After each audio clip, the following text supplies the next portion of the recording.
Hey, this is Alex Head, founder of Subtext Radio. This is Subtext. Please go ahead and click the like button and the subscribe button. It really helps us to reach new audiences and promote the artists that we work with. Hit like and hit subscribe.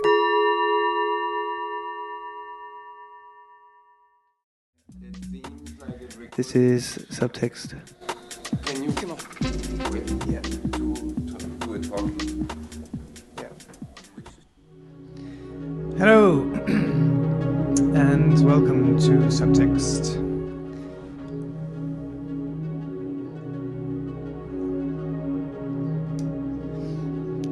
We are joined this morning by Laura Yuile. Good morning, Laura. Hi. Excellent. The mics are working. This is good. For a pretty special day of Subtext and Threads ZKU with Weeding Module, many other fantastic guests that have come from all over the place, content speaking and geographically speaking. And we're starting this morning with a very special premiere from the recently launched podcast Asset Arrest from hyperlocal ZKU resident Laura Yuile.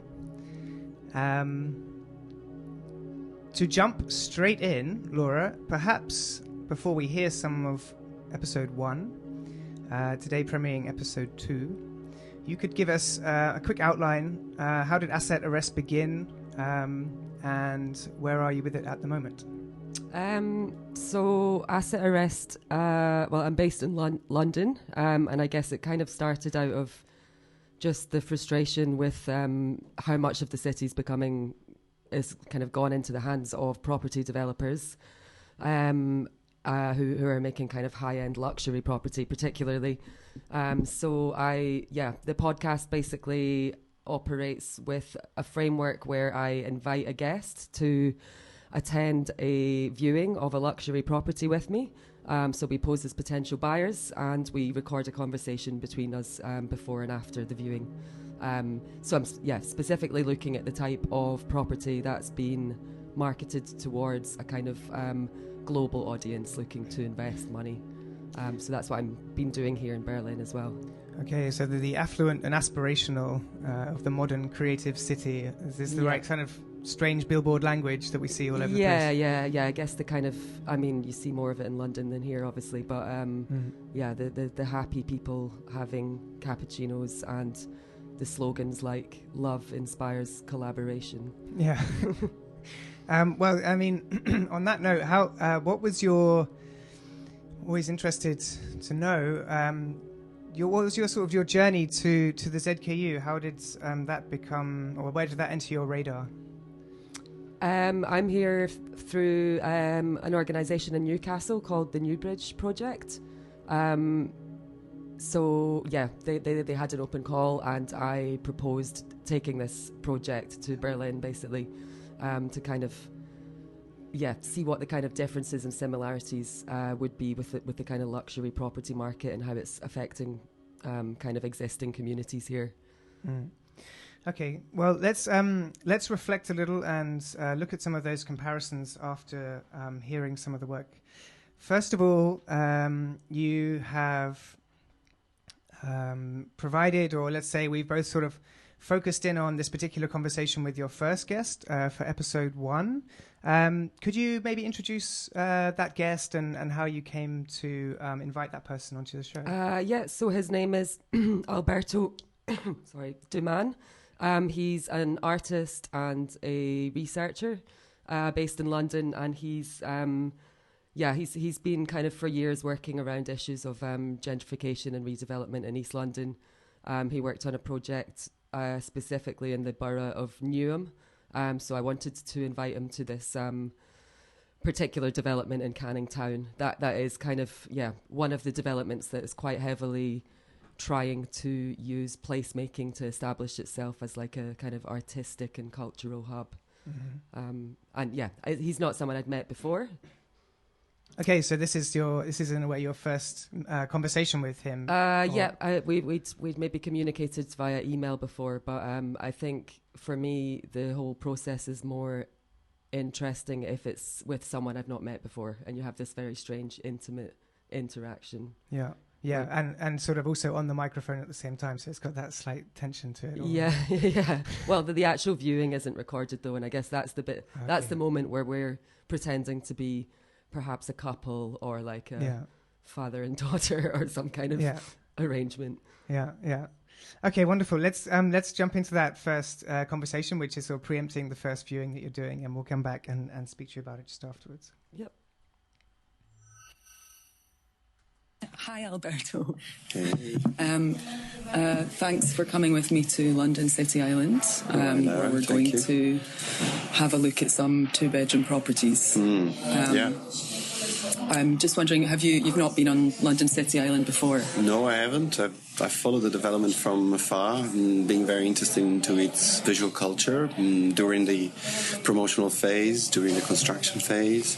I've done quite a lot of work, part of a larger project between 2016 and 2017, and I was engaged in sort of cultural project that tried to sort of construct a critical framework around the post-Olympic landscape of East London. And of course, the London City Island is quite a unique spot, and also because it overlays onto the Lee Valley bend, the Lee River bend. They're also part of the reservoir, or the kind of the natural reserve, which is one of the most interesting biodiverse spaces in the whole area.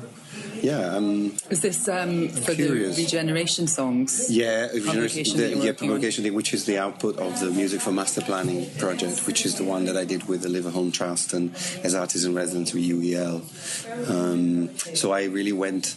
This area is actually right on the border, right on the other side of what would be the arc of opportunity of Newham, because London City Island, being in that little spot, is actually not Newham. It's already Tower Hamlets in a very strange way. The borderline is really the Lee Valley, the Lee River. So the bend of the Lee River counts as whatever's on the other side, although it feels like we haven't crossed anything, although we crossed the bridge. It's still Tower Hamlets. So Newham, you have to get out the other side of Canning Town station. Basically, Canning Town is in Newham, but as soon as you go over the Lee River, you're still in Tower Hamlets. So the Lee River is the border between the boroughs.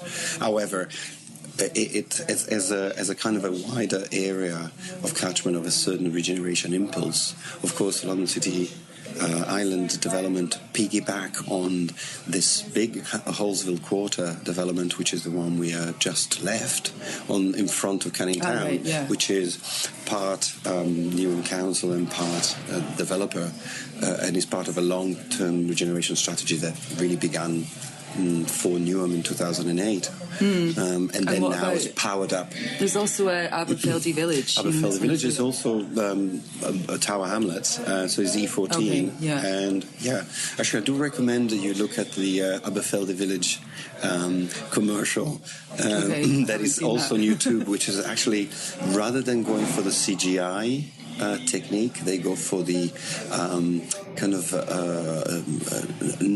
like a little, it's like a graphic novel style almost. You have people that actually are doing things, and then there are speech bubbles that emerge into their real people. So they constructed it's like a little sitcom. It's like a three-minute like sitcom. The project you did with the hoarding. Well, it's actually interestingly enough. It was one inspiration. I did see that, for instance, even in Elephant and Castle, the marketing techniques of all these places hover between the high-end CGI rendering, royalty-free kind of rendered people, let's say, if they can afford the high-end ones. Otherwise, they look pretty bleak, and actually they look quite the opposite effect. They go for this kind of a serialized sitcom novel, real-life scenario where they engage actors, just perform the part of those who will be interested in the development. They meet in town, they show you in brief all the kind of fast edited, moving storylines. That is the narrative of what they do. This place allows them to do. So the interesting what thing... we're doing here, I mean, sitting in this lounge. And well, actually, interesting enough, when they try to sort of leverage the potential of what this development has, hardly anything, for instance, in Aberfeldy Village happens in Aberfeldy Village. What they leverage is how they land in City Airport, they arrive in London, they do all kind of things in the centre of London, only at the end of the commercial, this mini sitcom, they arrive at Aberfeldy, as if like, this is a place to rest once you've done everything you need to do elsewhere in centre London, because they're trying to leverage the connectivity with this place. They always sell you... Canary Wharf in that's right. 10 minutes. They always sell you these developments on the basis of how far you can go from them very quickly. It's really interesting that even the hoarding have that language. 10 minutes from Trafalgar Square, 15 minutes to King's Cross. And why? Because it's about the speed at which you can get out of it. It's the speed you can get out of it. So it's like how far you can go to the Eurostar if you're an European buyer, or how far you can go to London City Airport if you want to fly over, or how far you can go to any other airport so that you can fly away from here. So in a sense, it really suggests, even in a sales pitch, that this is not a place you actually will live in, but it's more a place that you purchase as a form of investment, which has all the kind of the alluring, effective kind of traps that will make its value constituted. So it's quite interesting. It's never about the development. Usually they always show you the interior, which could be anywhere, because there's a CGI ready interior, you just like an hotel or whatever. And then they show you how far you can go using all kind of transport. So the connectivity and they show you a view and quality of interior. And they show you very often the drone kind of view of an elevator going up. So how much you can master the rest of the city from where you are. You know? And here, I mean, I went to see Balfron Tower a couple of weeks ago. Oh, did you? The promotional material for this basically has this view that makes it look like the only thing you can see is Canary Wharf from the window. So I think they kind of do the same. I wanted to say airbrush, and I'm sure there's been quite a lot of post-processing into things. I never quite noticed whether they scale things differently, or they certainly, bear in mind that the drone footage enters into the CGI environment because it's linked with the CGI, the CAD of the actual building, and so it really tells you that if you're a 14th floor, that's the view that you will have. So they all sort of like create an environment which is very constructed. So I wouldn't be surprised if even the drone footage is somehow altered in some kind of way, with shading, with lighting, to highlight the part that they want you to look at. But the persuasive nature of a CGI is something that really constructs the reality a priori. It's almost like when you enter the actual space, it feels like the interior of the exterior that you've seen as a CGI. And in fact, that's one of the most unsettling things, that even the exterior's footage in a CGI feels like an interior. Right? It feels like we are in a massive hangar. But outside here, where the outside, walking in, right? It looks exactly like CGI. The outside doesn't look like outside. The outside looks like an interiir. Yeah, but how long can that last before it's the cheap materials degrade and it starts to look like a kind of worn exterior? Yeah.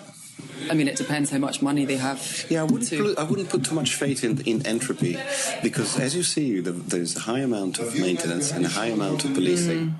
And in a sense, they charge the residents. They charge the residents for this, of course, and because that maintains the illusion.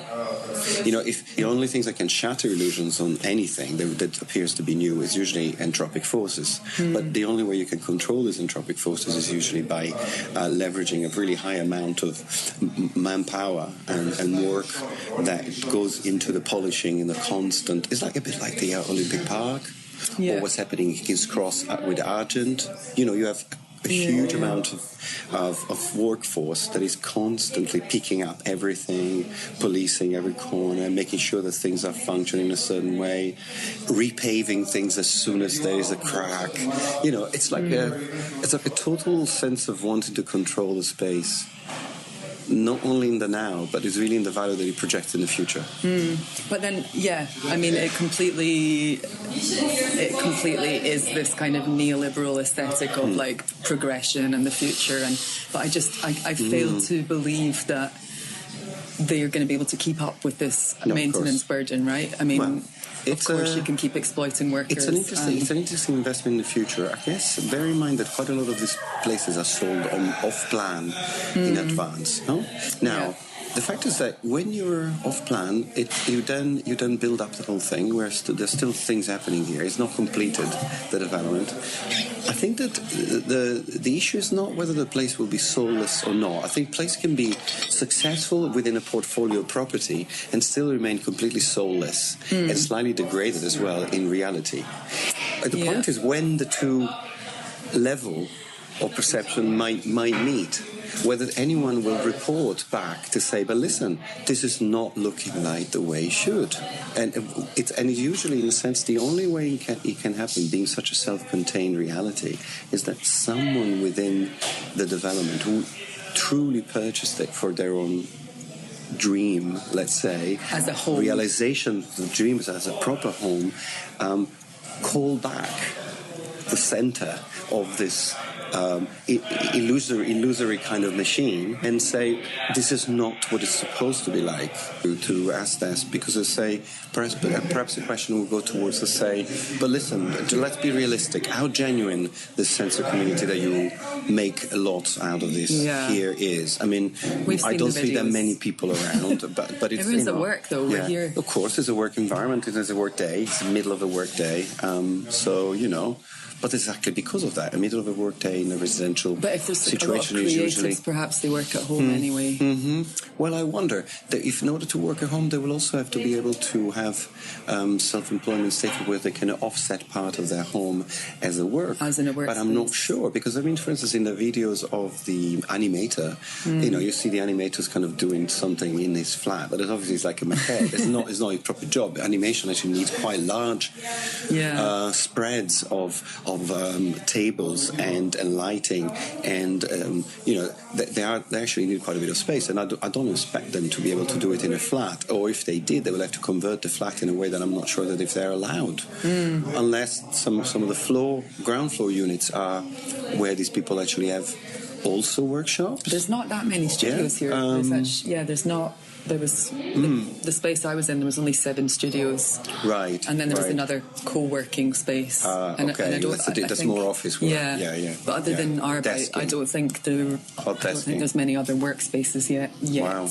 Okay. But what do you think about the whole art galleries and studio providers getting in bed with property developers? Yeah, well... I mean, it seems the way everything's going. The people negotiating the space for artists, it's not usually the artists themselves. Exactly what I'm saying, yes. You're absolutely right. It feels impossible that a group of artists might come together and actually be able to negotiate a position for themselves. It's interesting you mentioned that, because it might feel impossible, but it's what I've always hoped, to be honest. I have had several semi-disastrous sort of situations where I tried to sort of create a collective of all kind, and even as recently as a couple of years ago, I was still trying to work towards a housing cooperative, a new housing cooperative that wasn't necessarily artist-led, but certainly was populated by several of us who we call ourselves cultural producer, maybe in some kind of different way. But I do believe that self-initiated, a certain self-initiated drive would certainly salvage a lot of this rhetoric that is placed upon our own presence by those who supposedly act on our behalf. But actually do bring with them completely different agendas that might not be necessarily damaging, but they're not. They speak in our name, but they're not us. And I think that you really got that right there. They're intermediate. It feels like they're helping us out sometimes, but it feels like they're doing advocacy work for us. But then when it comes to it, you go to the fine grain of what these deals actually are about. Of course, that advocacy, like every work of advocacy, translate perhaps some perceived ambitions that they think we have, or some lack of ambition that they perceive that we have or don't have. Bring it to the negotiating table where we are not involved, and somehow then guarantee these kind of spaces with certain contractual obligation that might or might not be exceeded by the artist, and obviously that's always a prerogative of anyone to exceed the obligation, but then that really comes down to the specific artist and what they intend to do, what they feel their role is. And it is true that just by placing an artist in a very heavily negotiated social context, it doesn't mean necessarily it turns them into socially engaged artists. It's not necessarily always the context that allows you to. But if you are an artist who are attuned to the context and needs the context to produce, which is really what I've always felt, then it's undeniable that the context it's everything, and it just. The changing context of where artists will occupy the spaces in London will produce different art.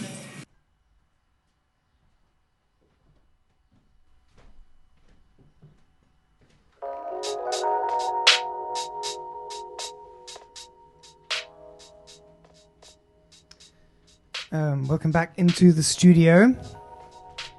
Thank you for that first part of episode 1, Laura. The full. Where can people find the full show? It's on iTunes and Spotify and some other places I can't remember. And there's assetarrest.com as well. It has, you can access it there. Okay, thank you. So, London is where you're living at the moment in the last few years. Yeah. And Berlin is the kind of current focus of your investigation. That's the next iteration, which we're going to hear in a quick minute. What then are the sort of like superficial comparisons, would you say, between the two at the moment? I mean, I don't know Berlin very well at all, so I've, I guess, quite genuinely been approaching this as a kind of international person looking to buy property. Yeah. Only without any money. Yeah. So my impressions are that the prices here and what you get for your money at this high-end level is actually, essentially, it seems the same as London, which really surprised me. I mean, I've been viewing places that are maybe, between 1 and 4 million euros so far, and I've been quite genuinely shocked at how little space you get. And I think having my conversation that you'll hear in a bit with Tatiana, I think even Germans have been surprised because they're expecting a certain quality. So that's been surprising. Also, I guess despite that, I realise there's a lot more regulations here that work in people's favour. For the consumer. There's quite a high speculation tax. So if you want to buy a property as an investment and sell it off again in a few years, you pay quite a high tax if you're kind of I don't really understand it, but and also obviously there's kind of rent control in a way that you don't have in London, and I think that means that some people buy property here and don't realise that they can't maybe then rent it out for kind of an extortionate price. There are a set of there is like certain things you can have recourse to within the law to help you, even if your rent is proportionately too high for the area in which you live. You can then go through the Mietbremse legislation, which means that your rent then has to be brought down to the standard for the area. Okay. Which is basically, you couldn't imagine this in London, right? It's absolutely. Yeah, I mean, I know that, obviously these kind of price increases are having like a terrible effect here, but in comparison to London, it's kind of like the properties I'm viewing here, they're actually finished. They're like they're like actual places you can go in. Whereas in London, it seems that they sell things largely off plan when it's new, and before it's even finished, it might pass hands like 3 times. People just selling it on, and I don't think I've never heard of anything such as a speculation tax there. But I think it's just you can just do what you want. Yeah, I mean, so in terms of like the production of what you're doing as well, I guess it reminded me of a story of a friend of a friend of a friend who once broke into the Battersea power station before it was converted into. It's almost finished now. I think the housing complex. I think so. I've not been there yet, but. And always makes me smile when I go past on the train in London. And it sort of made me think about this sort of, like crossing the line in a way, and like in a way the necessity or the habit of crossing a line, whether it's kind of legal or ethical or whatever. And I thought it was interesting you made that decision not to record the actual conversations that you have with the estate agents when you go in. Was that a temptation for you to do that? I mean, if I'm perfectly honest, I sometimes record it on my phone for my own reference, but I wouldn't use that because, I guess the kind of... I mean, it's not the salesperson's fault that rents are increasing and there's a housing crisis. It's not their fault, so I wouldn't broadcast their voice. But it's also it quite quickly became clear that it's not even that interesting, the conversation you have with the sales assistant usually. Like, it's been more interesting here because I don't know, there's less of a kind of hard sell approach going on, I feel, here. And people, just generally, the estate agents have been nicer for some reason. Is that kind of like home team advantage, or like this slightly blurry? I don't know. Alberto actually said he thought it was because foreign investors want a kind of like harsh British character to like sell them the property, which I don't think I really agree with that. But maybe I think London's just a more miserable place. Maybe. Yeah, it definitely is a bit more stark. I would have to agree. Not having been deeply involved in the property market, but I guess it carries through from the underground to that environment as well. So what I was thinking is, I mean, there's definitely some potential there for kind of narrativization and fictionalization of those actually quite banal moments with the real estate agents, which somehow you are making available to us in a way, or like because you describe the conversations and because we don't have access to them, it does sort of like fictionalize it actually. And also you are also playing a fictional character in that moment. Yeah. I mean, I think how I kind of represent that moment inside the apartment will kind of change as the project goes on. But it's kind of amazing how easily and quickly you kind of play this character, and then you kind of come out feeling slightly disgusted at yourself. But it's, I mean, because I've been doing so many of these viewings, it just feels like I'm doing a job, and then the estate agent is doing their job, and we're all just there doing our job. Which is that's a really nice sort of honest and critical way to think about the role of the artist within all of this, right? Because I mean, we are also mediators as much as we are critical. It's sort of performing a role to some extent. I kind of see myself as doing this job of being the kind of like middleman who lets people access these spaces and kind of somehow makes them public in some way. Okay, so I'm aware that we're going to run out of time for the premiere of episode 2, which I'm very excited to broadcast this morning. Could you tell us quickly a little bit about your guest on episode 2? So this for this episode, I invited Tatiana Schneider, who is a architectural theorist, and I had never met her before. Once again, I just sent her an email, and she kindly agreed to come and view property with me. And she's done a lot of writing around spatial agency and flexible housing. So I was just interested in what she might have to say. Great. Okay, well, we're going to hear from Tatiana and yourself. Hopefully we'll have a quick minute at the end. Thank you again for talking with us and being with us in the studio today.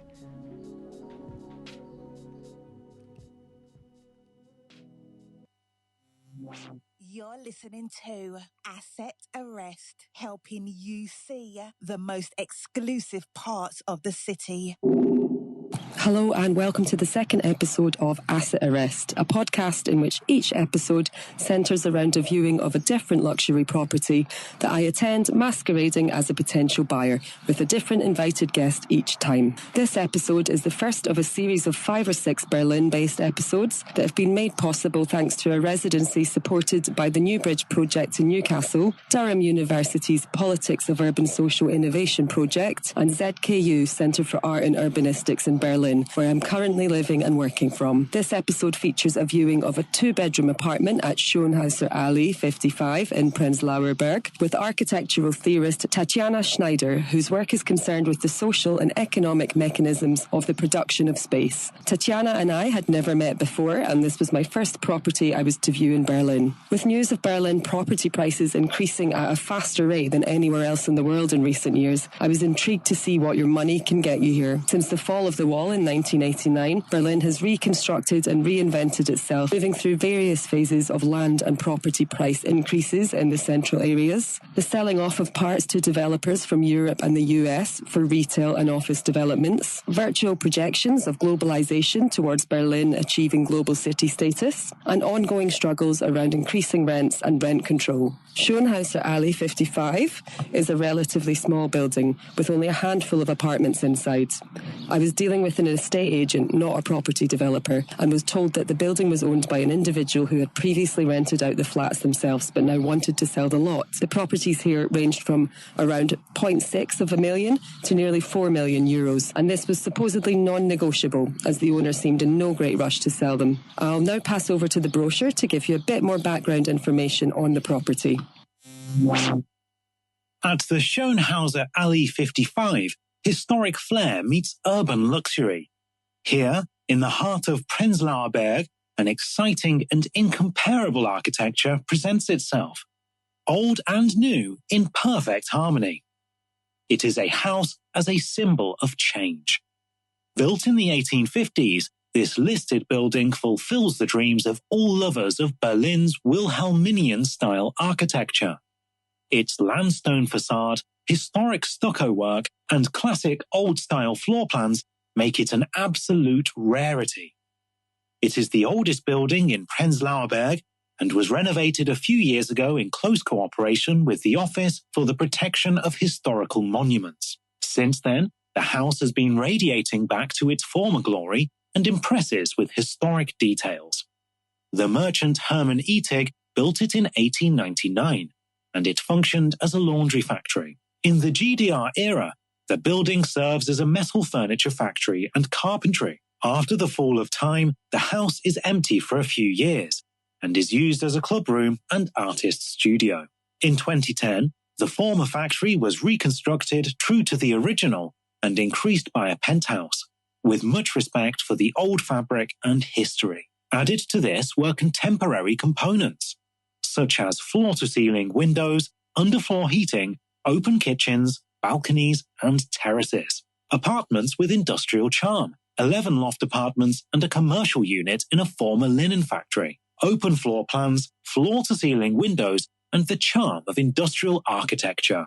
In the apartments of the former linen factory, past and present form a breathtaking synthesis. Restaurants, cafes, and boutiques, as well as the well-preserved old building structure, make up the excellent infrastructure of the district of Prenzlauer Berg.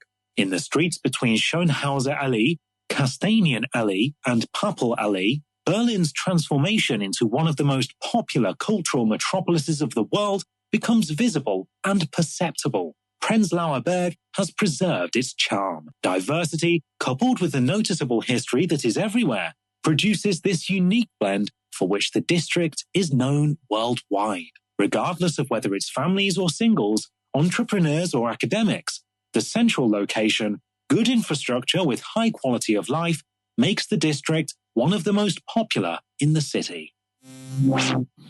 I met Tatjana for a chat on a public bench near the apartment.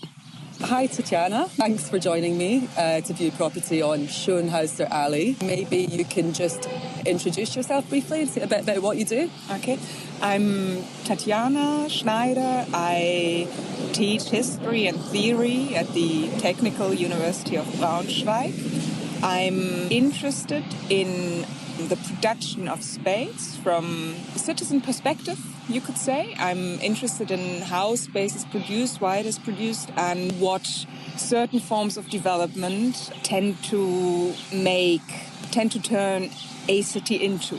And how are you feeling about going to see this property today? Are you familiar at all with the kind of luxury end of property in Berlin or in Germany? I've never been to view a luxury property. I've never looked at these spaces from the perspective of someone who could potentially buy this. I am familiar with these places on a level of city development, and especially in the context of rent increases, gentrification, and what these developments the consequences these kind of developments have on the development of certain areas. I think I read that the prices of property in Berlin had increased more within the last 3 years than anywhere else in the world, which is quite incredible.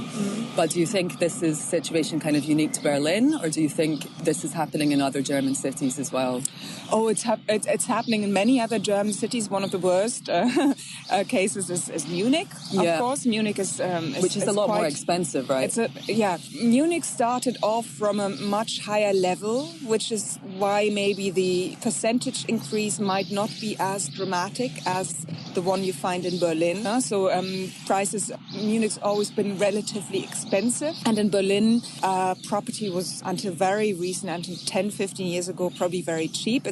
Berlin is also traditionally a city which has a very, very high rental market. So most flats in Berlin are rented, and this differs slightly to other countries. But Munich certainly and Hamburg have a very intense property market in that spectrum as well. But because they've always been a little bit more expensive, I think this city, Berlin, felt it more than other German cities. Yeah, because it's kind of, I guess things have changed in a relatively short space of time here. That also, and that kind of, and I don't know, I mean, like from what I'm kind of looking at with these kind of new property developments and from reading various things, it seems that it's also this particular history in Berlin that's being used as a way to kind of, you can own property on where, where the wall used to be. You can own luxury property here now. Okay.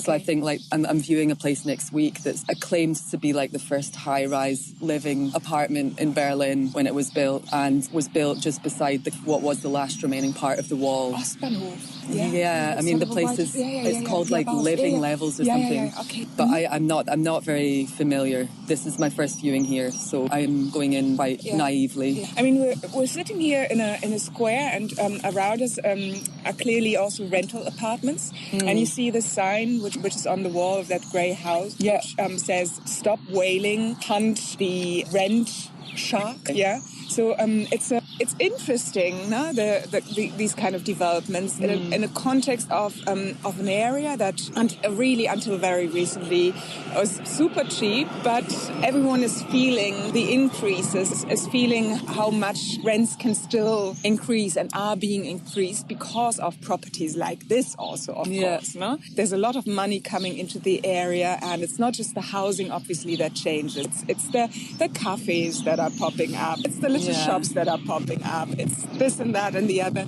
I don't want to say they're dangerous as such, but of course they have an impact on the existing population, quite an intense impact. So there could be rent control, but basically you might find yourself living in an area where you can't afford to buy food in the shops. Yes, exactly. And I'm wondering, I was reading some of your writing about flexible housing. Okay. I don't know if you could maybe just say a little bit about how that might relate to current housing developments that are springing up.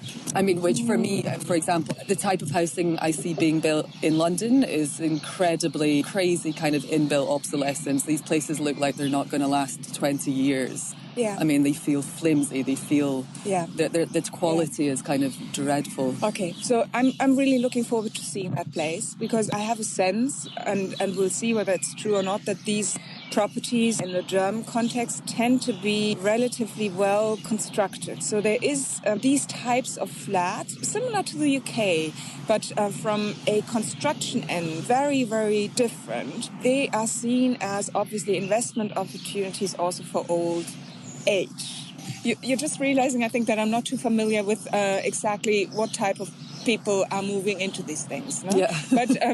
But what tends to happen is that is similar in Vienna, is that a particular type of flat is being designed and built that is of very, very high quality. So not at all flimsy, not at all in the same kind of built-in obsolescence that you find in the UK buildings, but buildings that can actually change, that are adaptable, that have a high degree of flexibility. But we'll have to see what we come out with. I mean, from looking at the photographs and like the specs, the square footage, I'm like, wow, this looks infinitely better quality and better value than obviously anything you get in London. What you find with developers and banks and also consultants who advise on which properties to buy as investment, you find that they emphasize the specs of a building quite, they put that into the center of attention. No? So they say, watch out for the quality of the fittings, for example, or this building you're investing in, it should have a very high quality finishings in terms of floors, in terms of windows. Now, low energy standards, I think, are enforced much more in Germany than they are in the UK, which is why obviously a certain type of materials, a certain type of construction is also emphasized as being better than other standards. So these brochures, they say, for example, that don't go for concrete buildings. No, use buildings that were built with bricks because they have a better climate afterwards. So the architectural specifications, especially for this type of property, I think are absolutely at the top level. But we'll have to see. No, we could ask them what the building is constructed with, how it performed on energy level, which would be interesting because this is obviously something. It's seen as an investment into the future, keeping your energy cost low. I think there's a much stronger sense here of the impact you might have as someone paying your energy bills and so on.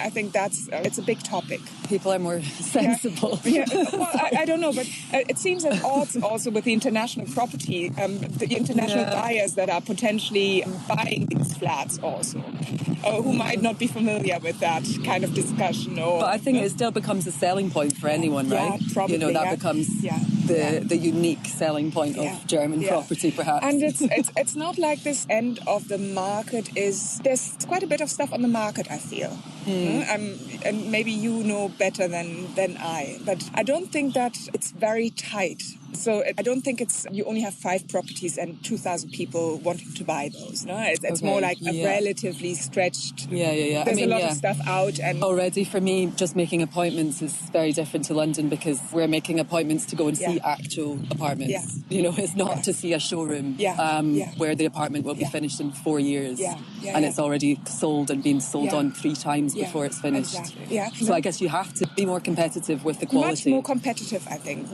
because this is what sells in the end, and you go in and you can actually feel the place rather than just having to imagine it on plans. And, it's like you're not just going online and buying it. No, you touch it, you open a window, you can see out of that window. I think because of that, all of it is probably of much higher quality. You can see the flaws when you go in. You can feel when walls are hollow, when it's built cheaply. You can see it quickly. Whereas when you only look at plans, you don't see that stuff. Oh, I'm sold already. I have a feeling it's going to be quite nice. I mean, you'd expect that for 1.5 million euros. No, absolutely, But I'm intrigued about the potential neighbors, also the neighboring houses, the kind of people selling it, whether they only have this one property or whether they have more.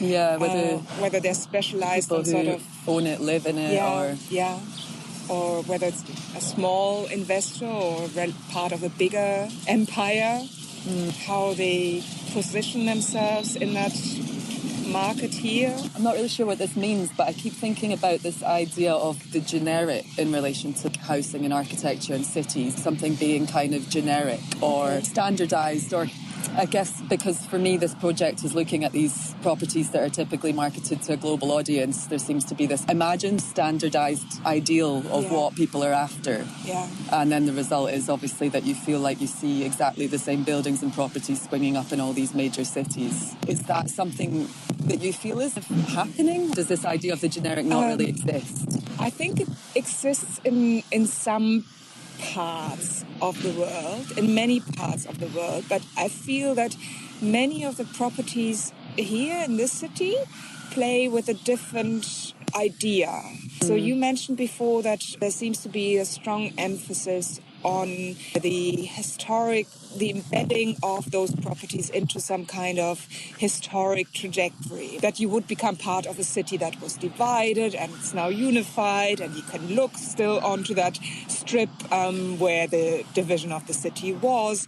There's other bits and other buildings which deal with that unique Berlin apartment house condition. So for me, Berlin seems to be at the moment, at least, still much less about these generic ideas of what living might mean or what you might buy also off plan, but be about a very particular situation, a very sort of sentimental situation. I think also for many people, many Americans also have a very sentimental relationship, I think, with the city, and so do the British, I think, because of that, because of the war, what happened after the war, and how all of that developed. So for me, this kind of sentiment, I think, is in the city here stronger than in other places. But what you're referring to, this generic idea of what things are, you do find it, of course, speculative developments in whether you go to India, to Australia, to the US, to the UK, to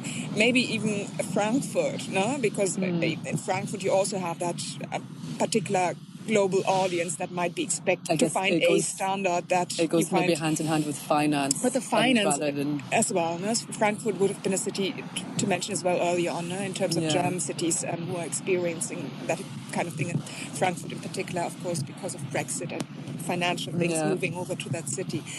Here, I think it's not so much of an issue, but of course it is, no? Because also you have the same global firms building things. You have the same global companies providing materials for these buildings. You have certain standards, building standards in terms of sizes of building material that are global. You have the same financial systems that are financing properties. So there is a certain level of genericness because of the globalization, I think, of the building and financial industries.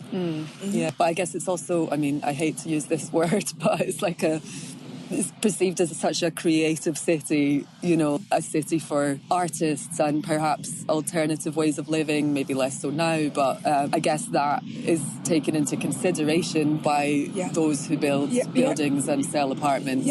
So I think it's the same kind of sentiment that that comes into these kind of things. No, also, so it's not just the wall, of course, no, but it's the relative diversity as well that comes into that. No, the anarchists and lots of different groups. It's got a great club culture, and so people might still remember it from raving here in the early 90s, and they've now come into some bit of money, and now you're going back to those roots, and so it's these kind of memory machines which I think are at play here in this city.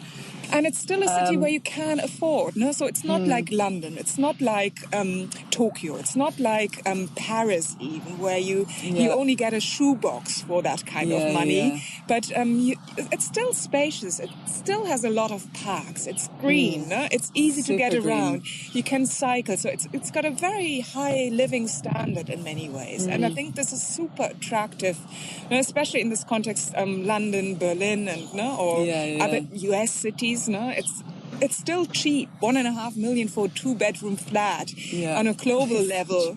It's for certain spectrum, it's still cheap in the middle of the city. No, with a super nice city. high. So it's perverse. It's absolutely perverse. But you might have flats around here which still have a rental price of, I don't know, €5 per square meters or even lower than that. So I know a property relatively close by, which is owned by the Mietshäuser Syndikat, and they pay €2.80 for a square meter. Now, so you live on 150, 200 square meters for €500. So yeah, and within that context, you have these.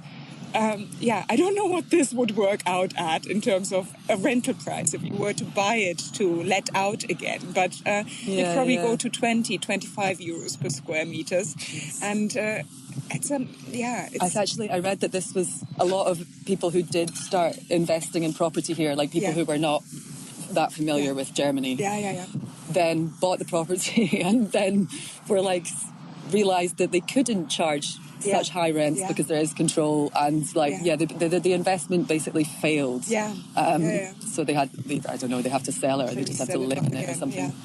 But I think that's quite nice. It's still on the market, I guess. It's not better than handing it out for I don't know, €5 suddenly or so. Yeah. So. Okay, we shall go now and see the property, see what happens. Again. Asset Arrest, your global agent for accessing the property you can't afford.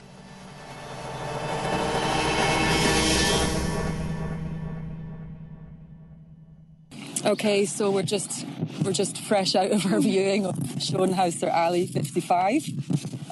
What were your impressions, Tatjana? Well, I was a little bit surprised. No, I'm from the brochures that I looked at and the documentation you sent me. I expected this to be much more stunning in a way and much more done up. Yeah, it was. It looked. Yeah, it wasn't at all. There was a kitchen in there. There was a bathroom, but there were holes in the wall. And, the floor didn't look like it did in the brochure. Yeah, and the floor was different and hadn't been properly cleaned. So I would have expected a place that is advertised for that much money to be presented in a different fashion, at least. Let's put it that way. Now, lovely courtyard, quite spacious, but in the end, I don't know, I didn't really think it was worth 1.4 million, but I'm not familiar with the market, no? And you coming from London, you might think differently about this, but it felt a little, So we talked about flimsiness before, and much of it felt flimsy. That's what I thought, especially about the kitchen, the fittings, everything was very flimsy there. Yeah. Which if you pay that in London, you'll get something that at least looks like it's better quality, even if it falls apart. The flooring in the bathroom was relatively cheap, no? The kitchen... Yeah, it did surprise me in that way. I mean, I did think in terms of space, I thought it was very large, but when now I'm reflecting, when I'm not in the kind of like slightly awkward situation of pretending to be interested, I'm thinking... No, it was just open plan. It wasn't huge, it was just open plan. If you paid that in London and you had, say, part of that living room sectioned off to be a bedroom, then it's kind of normal. That I think it must be illustrative of the price of things increasing so much. I mean, I think that's crazy. It must be. That's a lot. That is a lot of money for what that is. I mean, it looks kind of cool, you know. It looks kind of like, you're living in a... Yeah, and you don't have an opposite, no, really, no. You have just your facing blank wall, the firewall, no, the Brandwand, which sits there, and it's a lovely balcony. But in terms of spatial qualities, there wasn't really that much to it. No? But I think you're absolutely right. It must be indicative of the prices around here. And she was talking about flats in the front building facing the elevated underground. So relatively noisy road, 107 square meters going for around €700,000. No? 690 she mentioned. Yeah. We should do our sums in terms of square meterage, I think. But it seems dear. It seems quite dear. But maybe, I mean, is that just to do with because they're selling it to like a fairly ignorant global market. Like, you know, she's like an Israeli investor. You know, people who don't really understand the value of things in the city. Yeah, it could be. Because yeah, otherwise, people have lots of money anyway. You know, why would you? No, I don't know. Or maybe it's like they're good at branding and marketing, so they make it seem worth so much more, and that goes a long way, I guess. Yeah. She seemed very confident that that was like an amazing deal. Yeah. Which I know she's meant to do that as part of her act, but I'm intrigued to view other places that are like more expensive or the same price and see. But for a city like this, it seems completely out of proportion. And I mean, it comes with all the other awkward things you might expect. Maybe a sort of representative entrance. It wasn't barrier free. I don't know whether you noticed the step going into the apartment. No, and then the steps from the courtyard into the building, so not barrier free at all. The parking was there, but felt really tight and awkward in the basement. No, the lift down and this funny fanning out of cars there, and the entrance situation into the building. I mean, it's typically Berlin in a way, no? But it's a little bit rough, but not too rough. But it's not that kind of representative entrance that you might expect to. Yeah, I kind of liked that, but then, I mean, it doesn't add up with the price. The understatement of it. But you know, for that price in London, if you get like a new build place, you're probably going to have like a concierge. Yeah. No, for it seems low key, and this is what's scary maybe as well. And you might low see key that, with a high price. Yeah, low key with a high price. But maybe that's really an indication of that you don't really get that much for that amount of money longer in Berlin, But she talked maybe something also. Again, she talked of international investors, many people in the building speaking English. Yeah, disappointing. Yeah, no, because I was really expecting more. You know, we talked about when I said earlier that things tend to be of really high quality as well, and I was completely struck by how low the quality seemed and how little this place had been done up. I think I were the estate agent. I think I would have spent a couple of €1,000 to clean it up, at least clean the floors and clean the walls and make it look a little bit more presentable. Seems a little bit I think the owner would have done that, less affair about it. It scares me a little bit because can ask a lot for something that and a then little bit shitty in the end. If they can do that and if they can sell these things, then the impact that has on everyone else in the city. Okay, well, thanks for coming to see that with me, and I guess we won't be buying it. No. In his 2006 essay, Euro Commentary, Anglophone Urban Studies in the European City, Some Comments on Interpreting Berlin, Alan Latham criticised recent Anglophone writing on Berlin for reflecting a consensus position that used a template defined by globalising neoliberalism. Latham writes, "The blurring out of the rest of the city which occurs through much of this work is a product of focusing so much attention on the prestigious, globally, or even simply nationally orientated developments and the arguments around them. Because, following on from everything recent Anglophone urban literature has told us, it is these places that really matter. Because we live in a globalising world dominated by global corporations, we need to focus on their behaviour. Because we live in a neoliberalising world orientated exclusively on economic growth, we need to focus on cities' attempts at place marketing. Because we live in a world dominated by consumption and a parallel aestheticisation of public space, we have to look at the spaces that most embody this trend. And of course, the end result of this is a picture of a more polarised, less inclusive city." I'm going to leave you with that thought as I delve further into the luxury property market in Berlin, the rapidly increasing and non-negotiable prices, and how this is affecting the city and its existing communities. Goodbye. Thank you, Laura, for episode 2. And thank you for being with us today. I should add that the music in the background has been from Tim Laing, who produces stuff for Subtext and other shows on Threads. In the next show, we're going to hear some more stuff from Tim Laing. Laura, what's the next step for you? What's the next step for Asset Arrest? I'm in Berlin for another few weeks, so there's going to be maybe another 4 or 5 episodes centering around properties here. Awesome. Which will be online in no particularly scheduled way. Okay, great.